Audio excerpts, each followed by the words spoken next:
नमस्कार, स्वागत है आपका प्रेप शॉर्ट में। इंडियन हिस्ट्री की सीरीज़ में हमने पिछले लेक्चर्स में आपको जो पॉलिटिकल एसोसिएशन था उनके एस्टेब्लिशमेंट के बारे में बताया था। लास्टली मैंने बताया था आपको कि 1885 में एक पॉलिटिकल एसोसिएशन एस्टेब्लिश होती है जिसका नाम होता है इंडियन नेशनल कांग्रेस, और उसकी जो फाउंडर जो थे उसके वो थे A.O. ह्यूम, ठीक है ना, एलन ऑक्टेवियन ह्यूम, जिसके बारे में मैंने बताया था। देखिए 1885 या 86 से हमारा स्टार्ट होता है नया अध्याय जिसका नाम है इंडियन नेशनल मूवमेंट, यानी भारतीय राष्ट्रीय आंदोलन। तो जो भारतीय राष्ट्रीय आंदोलन है इसका जो टाइम पीरियड माना जाता है वो 1886 से स्टार्ट होता है, और उसके बाद ये 1947 जब हम इंडिपेंडेंट हो जाते हैं तब तक का जो ये टाइम पीरियड है ये क्या माना जाता है, ये माना जाता है आपका भारतीय राष्ट्रीय आंदोलन यानी इंडियन नेशनल मूवमेंट। ठीक है, तो यहाँ पे एस्टेब्लिशमेंट हो जाती है इंडियन नेशनल कांग्रेस की। ओके, तो जो आपका इंडियन नेशनल कांग्रेस है INC, इसको हम INC बोलते हैं, इंडियन नेशनल कांग्रेस।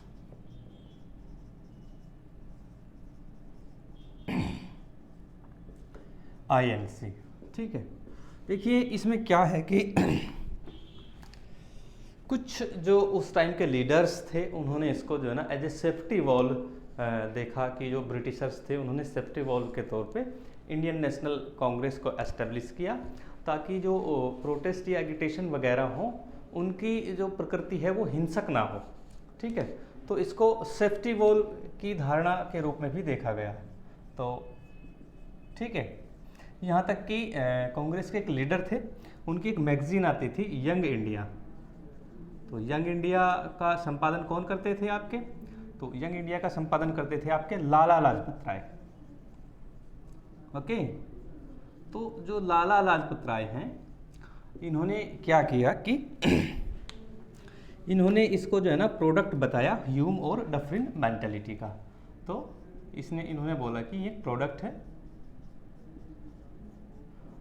ह्यूम, जो एलन ऑक्टेवियन ह्यूम थे, और उस टाइम के जो गवर्नर जनरल ऑफ इंडिया थे लॉर्ड डफरिन, जिनका नाम था, इनकी मेंटालिटी का जो है इनकी मानसिक मस्तिष्क की उपज बताया था। ये इनका लेख छपा था यंग इंडिया में, डफरिन मेंटालिटी। ओके, तो यहीं से आपका स्टार्ट होता है 1886 से आपका इंडियन नेशनल मूवमेंट। अब इंडियन नेशनल मूवमेंट के जो फेज़ हैं उसको हम अलग अलग पार्ट में डिवाइड कर लेते हैं। ठीक है, चलिए अब हम बात करते हैं नेशनल मूवमेंट की। राष्ट्रीय जो आंदोलन है, देखिए नेशनल मूवमेंट कांग्रेस के एस्टेब्लिशमेंट के जस्ट देन बाद स्टार्ट हो जाते हैं। ठीक है, मैंने आपको बताया था कि राजनीतिक चेतना का विकास होता है। जैसे ही राजनीतिक चेतना का विकास होता है, जो इंडियंस होते हैं वो जो है अंग्रेजों से रिफॉर्म्स और इंडिपेंडेंसी की बात करने लगते हैं। तो इसका जो फर्स्ट फेज है आपका, पहला फेज, वो माना जाता है मॉडरेट फेज। ठीक है, तो इसका हम जो फर्स्ट फेज है इसका, ठीक है, तो फर्स्ट फेज आपका माना जाता है, इसको बोलते हैं मॉडरेट फेज। ओके, तो जो मॉडरेट फेज है इसको हिंदी में उदारवादी चरण भी बोलते हैं, उदारवादी चरण। ठीक है, इसके बाद जो इंडियन नेशनल मूवमेंट है उसका जो सेकंड फेज आता है, ठीक है, सेकंड फेज। ठीक है, तो आपका जो सेकंड फेज होता है ये जो है ना असर्टिव इरा बोला जाता है इसको।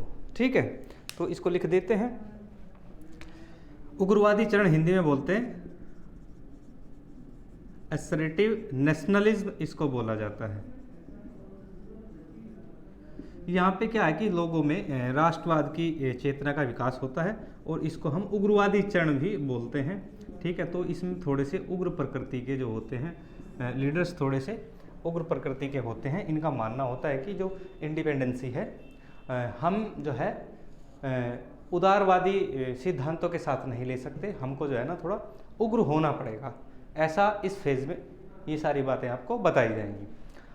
अब फिर एंट्री होती है 1950 यानी 1915 में, किसकी एंट्री होती है? गांधी जी की। तो यानी 1919 से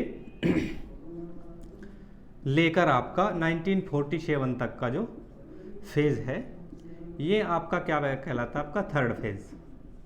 आपको ऐसे ध्यान रखना है, थर्ड फेज़, इसको बोला जाता है गांधीयन इरा।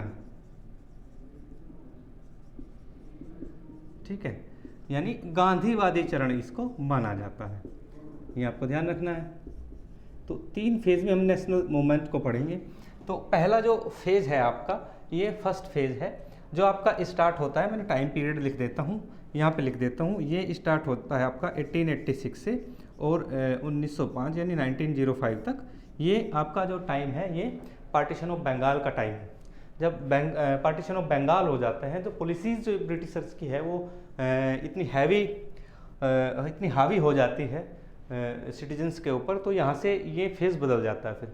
फिर आता है आपका कौन सा? असर्टिव नेशनलिज्म यानी उग्रवादी चरण। ये कब से स्टार्ट माना जाता है आपका? ये 1905 से होता है आपका, ये थोड़ा सा है लेकिन है 1919 तक का जो है ये का चरण उग्रवादी चरण कहलाता है। तो नेशनल मूवमेंट को हम 3 फेज़ में स्टडी करेंगे। पहला फेज़ आपका क्या है? वो है उदारवादी चरण, जिसको हम मॉडरेट फेज़ बोलते हैं। दूसरा असर्टिव नेशनलिज्म यानी उग्रवादी चरण, और थर्ड है आपका द गांधीयन इरा यानी गांधीवादी चरण। ऐसे हम इसको स्टडी करना प्रारंभ करते हैं। चलो अब हम पढ़ते हैं पहले वाला ही। फर्स्ट है आपका ये वाला, इसको हम स्टडी करते हैं पहले वाले को। ठीक है, तो जो ये फर्स्ट फेज़ है आपका, जो मॉडरेट फेज़ है, इसमें हम क्या करते हैं कि इसमें जो हमारे लीडर्स होते हैं, ठीक है, उनके बारे में थोड़ा डिस्कस कर लेते हैं। तो इसमें जो उस टाइम के जो लीडर्स होते हैं उसमें होते हैं आपके दादा भाई नौरोजी,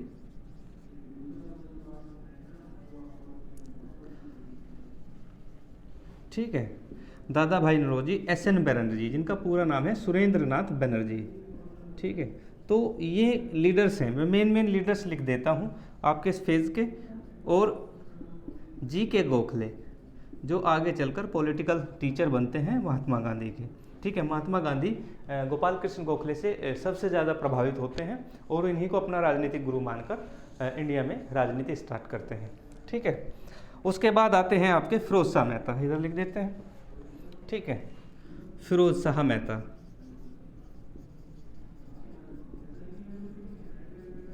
और उसके बाद आते हैं आपके मदन मोहन मालवीय। तो ये प्रारंभ के जो हैं स्टार्टिंग फेज़ के जो है लीडर हैं मदन मोहन मालवीय। ठीक है, और जैसे WC बनर्जी, व्योमेश चंद्र बनर्जी, तो ये स्टार्टिंग के जो हैं लीडर होते हैं। ठीक है, तो ये सब क्या है कि सभी जो जितने भी जो लोग हैं ये सभी सेक्युलर पीपल हैं। ठीक है, तो इनका जो नेचर ऑफ माइंड है वो सेक्युलर है, ये आपको ध्यान रखना है। सेक्युलर कैसा होता है? जो आपका जात पात ऊंच नीच भेदभाव पे विश्वास, धर्म आदि पे विश्वास न करता हो, उसको हम सेकुलर बोलते हैं। तो इनकी जो प्रकृति है वो सेकुलर है। आगे चलते हैं। ठीक है, तो इसको मिटा देते हैं, आगे हम बात करते हैं। अब हम लेते हैं अपना सेकंड वाला फेज़, सॉरी फर्स्ट पेज के बारे में थोड़ा और डिस्कस कर लेते हैं, इसको मिटा देते हैं।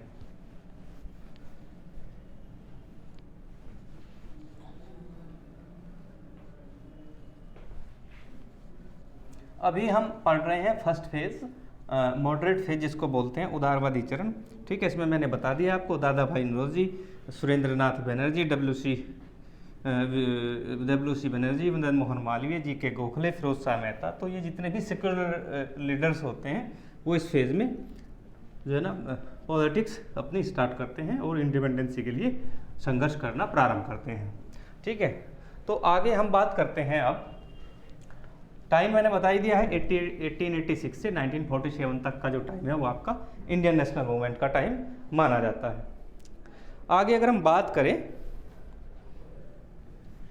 तो सबसे पहले ये करते क्या हैं, ये लोग क्या करते हैं कि इंग्लैंड के अंदर एक ब्रिटिश कमेटी ऑफ इंडिया बनाते हैं। ठीक है, चलिए, तो 1889 में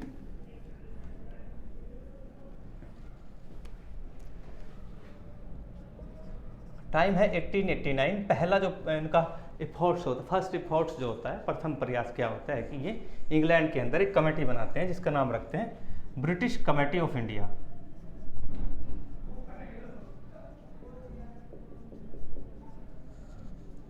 ब्रिटिश कमेटी ऑफ इंडिया। और कहाँ पे बनाते हैं ये? इंग्लैंड के अंदर। ठीक है, तो ये आपको ध्यान रखना है।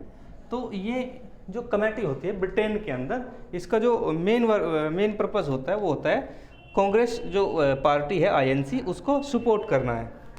ठीक है, तो यहाँ पे ये जो कमेटी है एक मैगजीन को पब्लिश करती है जिसका नाम है इंडिया मैगजीन। और इस मैगजीन के अंदर ये जितना भी कंटेंट डालते हैं इंडिया मैगजीन, ये पब्लिश होती है। और ये इसमें क्या करती है, इसका मेन जो पर्पज होता है वो होता है सपोर्ट करना किसको? इंडियन नेशनल कांग्रेस को। तो ये आईएनसी को सपोर्ट करती है। आईएनसी यानी इंडियन नेशनल कांग्रेस की जो वर्किंग है उसको सपोर्ट करती हैं। ठीक है, ध्यान रहे। पहला जो इनका एफर्ट्स होता है British committee of India, England में बनाते हैं। ये इंडिया नाम से जो है, इंडिया मैगजीन के नाम से एक मैगजीन निकालती है और इसको पब्लिश कराती है। और उसमें कांग्रेस की जो वर्किंग होती है उसको सपोर्ट करने का कार्य आपका होता है। आगे चलते हैं। आगे क्या आता है आपका? फिर जो ये था आपका, मैंने बता दिया कि ये फर्स्ट फेज में इतना ही है। फिर आपका जो है ना धीरे धीरे जो टाइम आ जाता है 1919 का। अब हम बातें करते हैं सेकंड फेज की। चलिए, सेकंड फेज।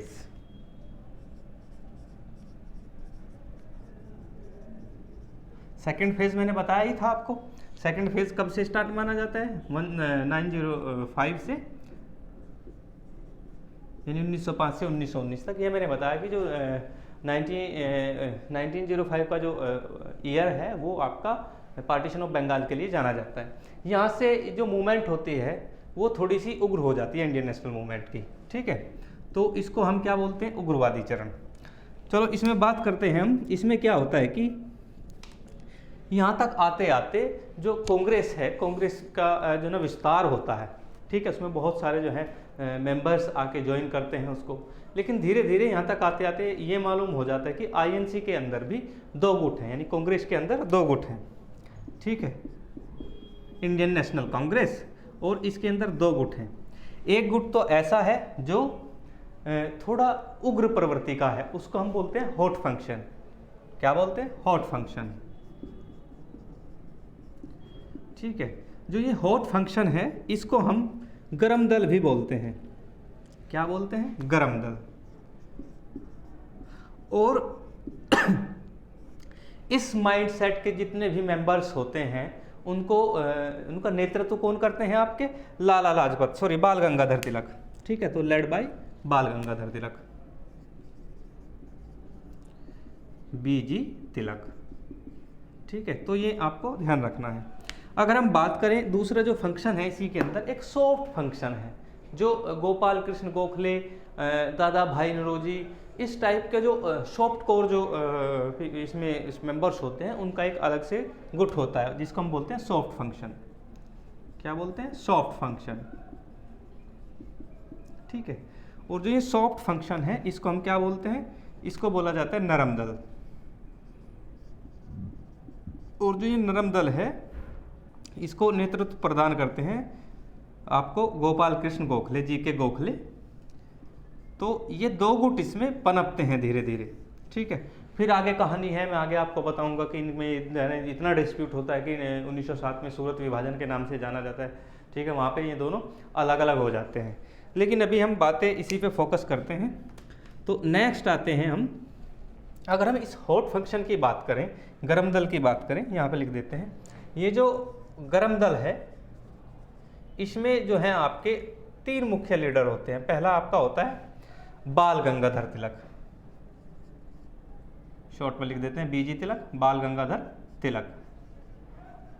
दूसरे होते हैं बिपिन चंद्र पाल, बिपिन चंद्रा पाल। ठीक है, और थर्ड होते हैं आपके लाला लाजपत राय। ठीक है, तो ये तीन जो हैं इसमें होते हैं, इनको बालपाल लाल के नाम से भी जाना जाता है। तो ये क्या होते हैं? ये आपके गरम दल के तीन मुख्य लीडर होते हैं, तीन मेन लीडर होते हैं जो गरम दल को करते हैं। फिर इसमें जो है ना, जो गर्म दल होता है सबसे ज़्यादा युवा गर्म दल से प्रभावित होते हैं। जो उस टाइप के जो युवा होते हैं वो इनके संपर्क में आते हैं आगे चलकर, जिनमें आपके जो है भगत सिंह, चंद्रशेखर आज़ाद, अशफाकुल्ला खां, राम प्रसाद बिस्मिल जैसे जो लड़के होते हैं वो इन्हीं से प्रभावित होते हैं। इनका मानना होता है कि इंडिपेंडेंसी ऐसे ही नहीं मिलेगी, ठीक है, थोड़ा उग्र होने से ही इंडिपेंडेंसी हम मिल सकती है, ठीक है। तो अब हम बात करते हैं, नेक्स्ट आता है आपका सूरत 1907 का सूरत विभाजन। तो होता क्या है आपका सूरत विभाजन, ठीक है, चलो इसके बारे में हम पढ़ना स्टार्ट करते हैं।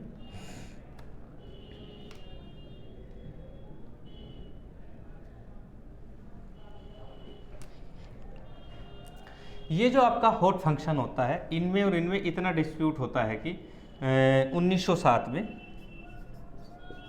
ठीक है, कांग्रेस का सेशन होता है। कहाँ पे? सूरत में।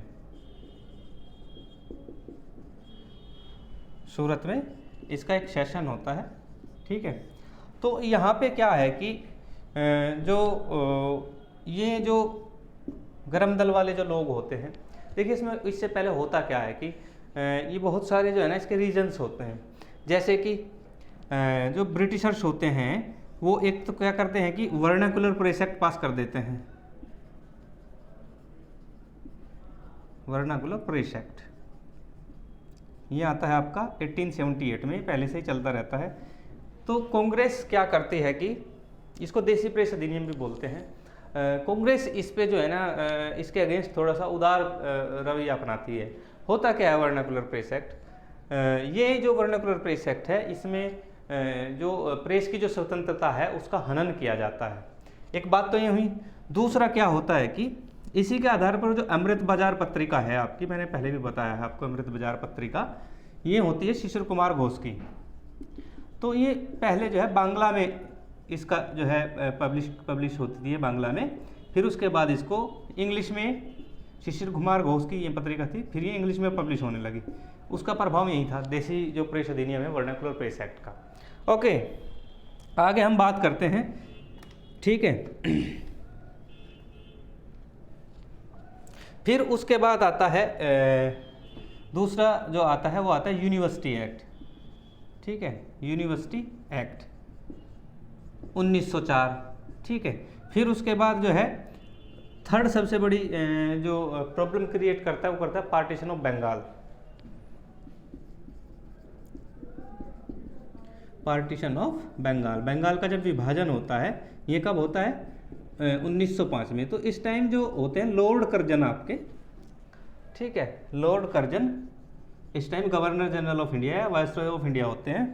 तो यहाँ से क्या होता है कि ये जो आपका जो ये वाला फंक्शन है ये अपने आप को अलग कर लेता है। तो फिर इसमें जो है ना 1907 में ये स्प्लिट हो जाता है। तो 1907 में होता क्या होता है कि स्प्लिट इनटू 2 पार्ट,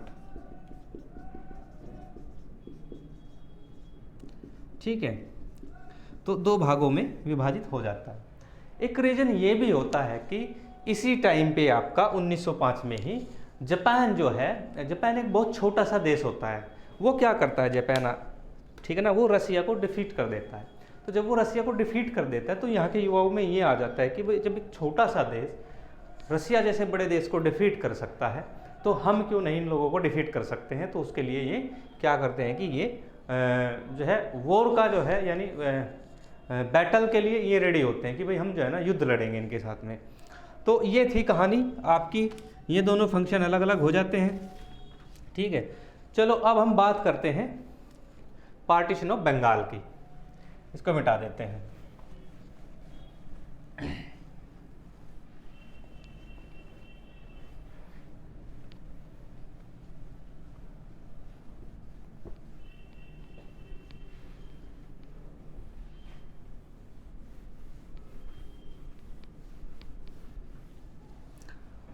तो अब आता है आपका पार्टीशन ऑफ बंगाल यानी बंगाल का विभाजन।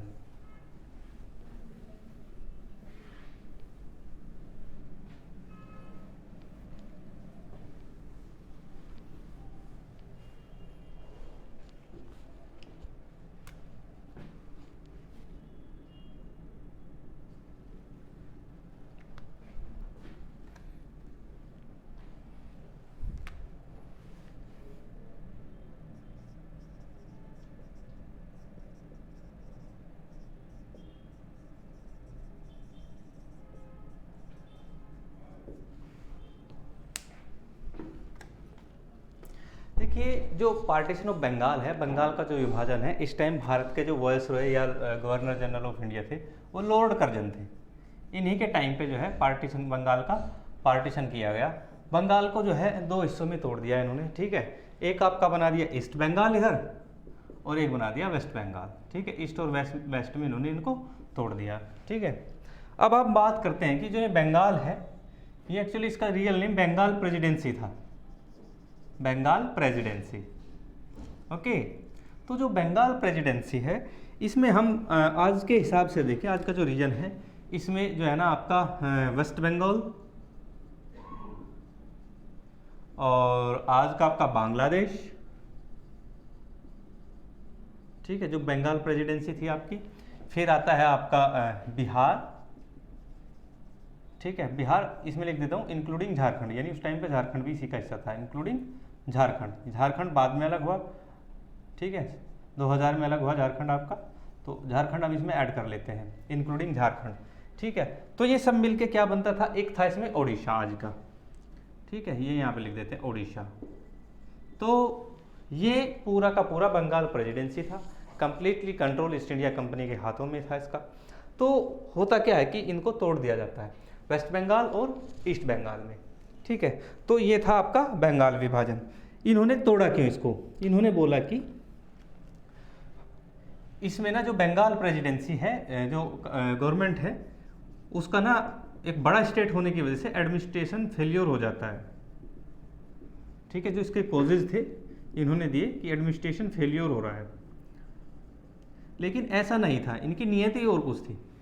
क्या थी कि जो आपका ईस्ट बंगाल, आपका बांग्लादेश है, वहाँ पे मुस्लिम मेजोरिटी थी और यहाँ पे हिंदू मेजोरिटी थी। तो दोनों मेजोरिटी को ब्रेक करना चाह रहे थे, ठीक है, कि एक तरफ एक साइड की एक मेजोरिटी आ जाए, एक साइड पे एक मेजोरिटी आ जाए। तो इनका ये मानना था, लेकिन इन्होंने कॉज दिया ब्रिटिश गवर्नमेंट ने, वो कहा कि यहाँ पे जो है एडमिनिस्ट्रेटिव फेल्यूर है। तो ये थी बातें। तो आगे चलते हैं। तो फिर क्या होता है कि 20 जुलाई, अब हम इसकी बात करते हैं। तो आगे 20 जुलाई 1905 को, 1905 को डिक्लेरेशन हो जाती है गवर्नमेंट की तरफ से। क्या हो जाता है, declaration of Bengal, declaration of Bengal partition. तो बंगाल के पार्टीशन की घोषणा हो जाती है, ठीक है। तो जैसे ही पार्टीशन की घोषणा होती है, ठीक है, तो भारत में जो गांधी जी क्या करते हैं कि 7 अगस्त को इसी वर्ष, ठीक है, तो गांधी जी इसके काफ़ी अगेंस्ट हो जाते हैं। तो वो क्या चलाते हैं, स्वदेशी मूवमेंट। तो गांधी जी यहाँ पे डिक्लेरेशन देते हैं स्वदेशी मूवमेंट का।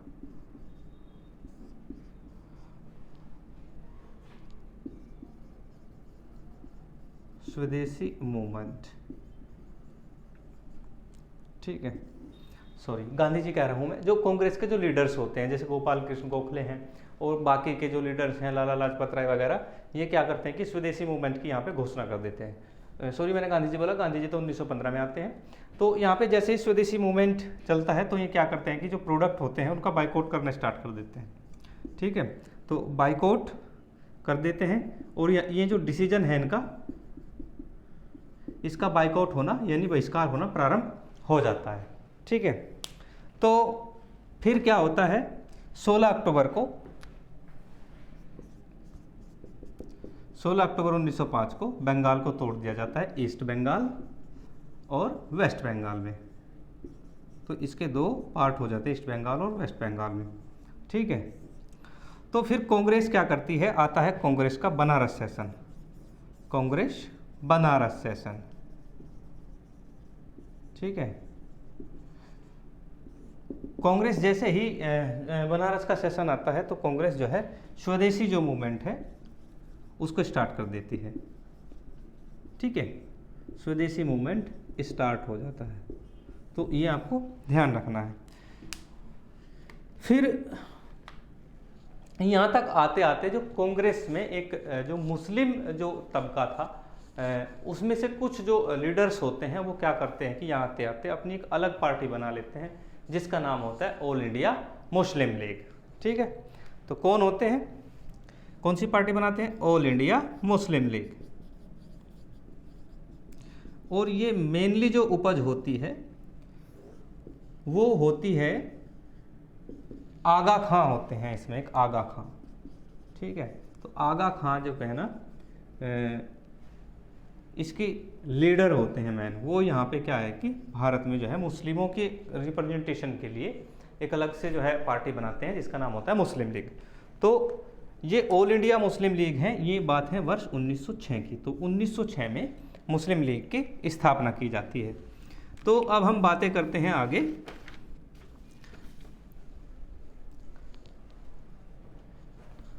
तो 1906 में पार्टी बनती है एक नई जो मुस्लिमों के प्रतिनिधित्व की बात करती है, जिसका नाम होता है ऑल इंडिया मुस्लिम लीग या अखिल भारतीय मुस्लिम लीग, ठीक है।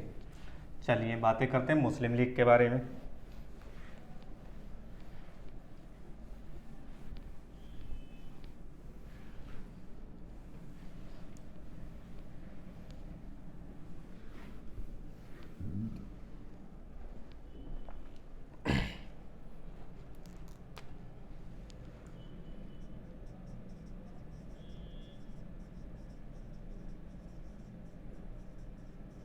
मुस्लिम लीग 1906, ठीक है।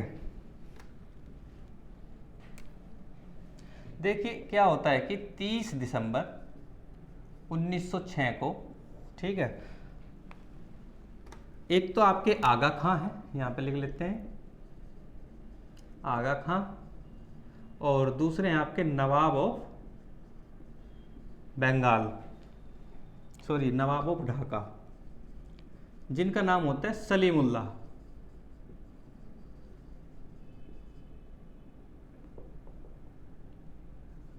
ठीक है। तो आगा खां, नवाब ऑफ ढाका, सलीमुल्लाह। देखिए इसमें जो उस टाइम का जो अभिजात वर्ग था, ठीक है, मोस्टली वही लोग होते हैं। नवाब ऑफ ढाका हैं, आगा खां हैं, ये भी उस टाइम के जो है जमींदार थे। और तीसरे थे आपके मोहसिन उल मुल्क। ये तीनों मिलकर जो है इस पार्टी का निर्माण करते हैं, मोहसिन उल मुल्क, ठीक है। तो यहाँ से आपकी एक नई पार्टी बनती है जिसका नाम है मुस्लिम लीग, ठीक है।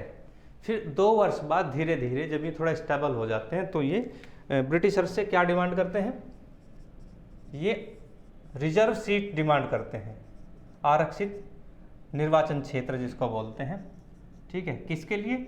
मुस्लिमों के लिए, मुस्लिम्स के लिए इंडिया में रिजर्व सीट मांगते हैं, ठीक है। तो यहीं से क्या होता है, यहीं से स्टार्ट हो जाता है मुस्लिम लीग की कहानी। यहीं से धीरे धीरे बातें इतनी बढ़ती हैं कि लास्ट में धीरे धीरे फिर ना अलग डोमिनियन स्टेट का स्टेटस मांगने लगते हैं, यानी अलग पाकिस्तान की डिमांड ये लोग करने लगते हैं। अभी मैं एक बात और बताता हूँ आपको, क्या था कि कलकत्ता सेशन में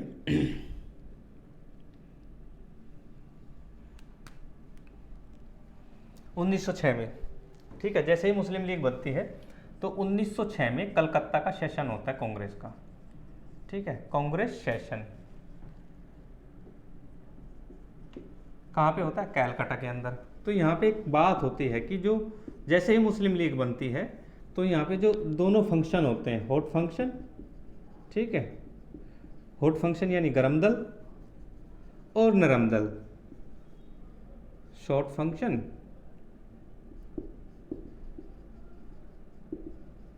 जिसको हम नरम दल कहते हैं, ठीक है। इन दोनों में क्या होती है, इनमें सुलह हो जाती है आपस में, ठीक है। इनका जो डिस्प्यूट है, डिस्प्यूट समाप्त हो जाता है। डिस्प्यूट कैसे समाप्त हो जाता है उसके बारे में बताऊंगा, ठीक है ना। यहाँ पे प्रेसिडेंट को लेके था इनका इश्यू। गरम दल प्रेसिडेंट अपने हिसाब से बनवाना चाह रहे थे और नरम दल वाले अपने, लेकिन दादा भाई नौरोजी के नाम पे दोनों का डिस्प्यूट समाप्त हो गया, ठीक है, दादा भाई नौरोजी। तो दादा भाई नौरोजी को सर्वसम्मति से प्रेसिडेंट नियुक्त कर लिया गया, यानी अध्यक्ष जो है कांग्रेस का नियुक्त कर लिया गया, ठीक है। ये बात थी 1906 की। अभी इनका विभाजन नहीं हुआ था। आपका विभाजन मैंने बताया था कि 1907 में होता है, लेकिन मैं उससे पहले की बात बता रहा हूँ आपको। पहले क्या था कि ये लोग जो तो थे, ये बाल गंगाधर तिलक को जो है बनाना चाहते थे, और ये वाले लोग थे ये गोपाल कृष्ण गोखले को बनाना चाह रहे थे। लेकिन दादा भाई नौरोजी के नाम पे पहली बार तो डिस्प्यूट इनका समाप्त हो गया, लेकिन नेक्स्ट ईयर ही 1907 में, मैंने पहले भी बताया है, ये डिस्प्यूट फिर हो जाता है। फिर जो है आपका जो गर्म दल हैं और नरम दल हैं सेपरेट हो जाते हैं। गर्म दल और नरम दल सेपरेट हो जाते हैं।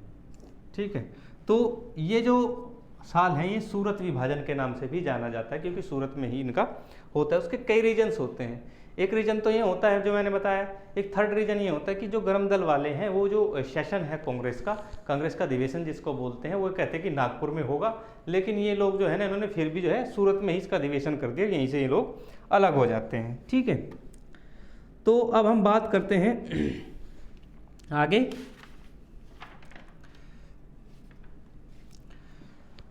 फिर आगे आता है आपका 1911 का दिल्ली दरबार।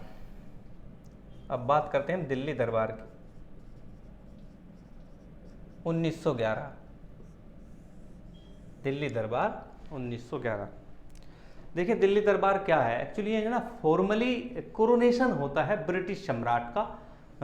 वो यहाँ पे आते हैं और यहाँ पे औपचारिक रूप से, इससे पहले भी जो है 2 दिल्ली दरबार हो चुके थे, तो हम बात अभी इसी की करते हैं 1911 की। तो यहाँ पे क्या था कि जो ब्रिटेन के जो किंग थे जॉर्ज फिफ्थ, वो यहाँ पे आने वाले थे और उनके लिए क्या था कि उनके स्वागत के लिए भव्य समारोह के लिए आयोजन किया जा रहा था दिल्ली के बाहर।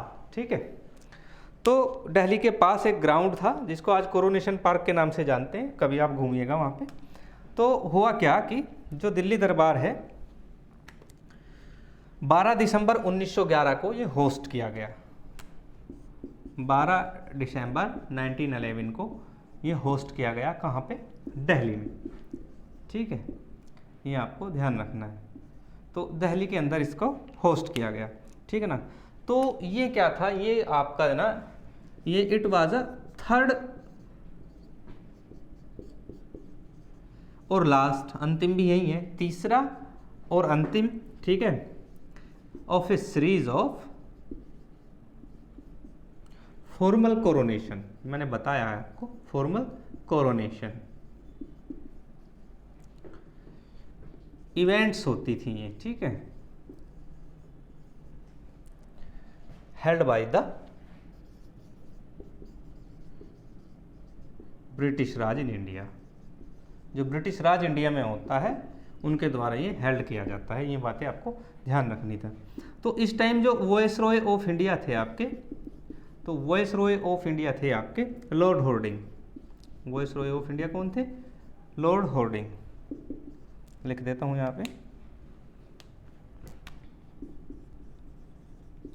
और इसमें ऐसा माना जाता है कि काफी पैसा जो है इसमें खर्च किया गया, बहुत ज़्यादा जो है एक्सपेंशन हुआ थर्ड दिल्ली दरबार को करने में। जैसे ही जॉर्ज पंचम साहब यहाँ पे आए तो जो ब्रिटिश वॉइसरॉय थे लॉर्ड हार्डिंग, उनकी तरफ से कुछ डिक्लेरेशन, कुछ घोषणाएं दी गई। ठीक है, पहली घोषणा क्या थी? पहली घोषणा ये थी कि जो बंगाल का जो पार्टीशन इन्होंने किया था वो क्या था कि उसको इन्होंने अबॉलिश कर दिया कि बंगाल का पार्टीशन नहीं होगा। इससे हुआ क्या कि जो ईस्ट बंगाल का जो मुस्लिम तबका था वो नाखुश हो गया और वो अगेंस्ट हो गया इनके। ठीक है, पहले वो खुश था कि हम अलग हो गए हैं, फिर वो इनके अगेंस्ट हो गया। ठीक है, तो पहला जो पॉइंट था इनका वो यहाँ पे लिख देते हैं। पहला पॉइंट था abolished the partition of Bengal. ठीक है, यानी बंगाल विभाजन को इन्होंने रद्द कर दिया, पार्टीशन ऑफ बंगाल। पहला पॉइंट यही था इनका। ठीक है, और दूसरा जो पॉइंट था, दूसरा पॉइंट ये था कि 1911 से पहले जो ब्रिटिशर्स की जो कैपिटल सिटी थी वो कलकत्ता थी। तो इन्होंने इसी जो होस्ट हुआ था, ये जो इवेंट्स हुई थी, इस इवेंट्स में वायसराय लॉर्ड हॉर्डिंग ने ये घोषणा की कि दिल्ली को राजधानी बनाया जाएगा, यानी कैपिटल कलकत्ता से चेंज करके दिल्ली लाई जाएगी। ठीक है, तो दूसरा पॉइंट हुआ, इसमें ध्यान रखना है, change the capital Calcutta to Delhi, यानी कलकत्ता से दिल्ली ट्रांसफर की गई आपकी राजधानी। तो दूसरा पॉइंट क्या था? Change the capital